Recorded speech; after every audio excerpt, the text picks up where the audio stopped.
তারা হুমকি ধামকি, তারা ওই যে পর্দার আড়াল থেকে বিভিন্ন ধরনের এই ধরনের কথা বলবে। আপনাদের হিন্দু সনাতনী ভাইদের উদ্দেশ্যে বলতে চাই, আপনাদের শুধু তারা কি করবে, কথায় কথায় দূর থেকে কথা বলবে হুমকি দেওয়ার জন্য, যাতে আপনারা ভোট সেন্টারে না যান। কিন্তু তাদের কথায় ভয় পাবেন না, আপনাদের সামনে দাঁড়ানোর মতো সাহস শক্তি তাদের নাই। আপনারা বুক খুলে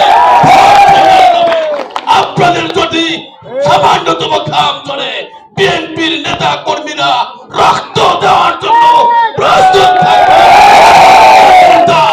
তাদের জিহ্বা টেনে ছিঁড়ে ফেলা হবে।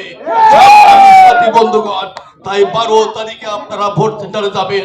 আমাদের সনাতনী সম্প্রদায়ের কাকি, আমাদের দাদা দাদি যারা আছেন, আমাদের বৌদি আছে, তাদেরকে আমি আদাব জানাতে চাই। ভোটটি দেবেন, ভোটটি দেবেন।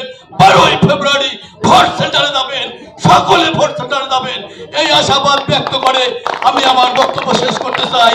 বাংলাদেশ জিন্দাবাদ, শহীদ জিয়া অমর হোক, মরহুমা খালেদা জিয়া অমর হোক, তারেক জিয়া জিন্দাবাদ।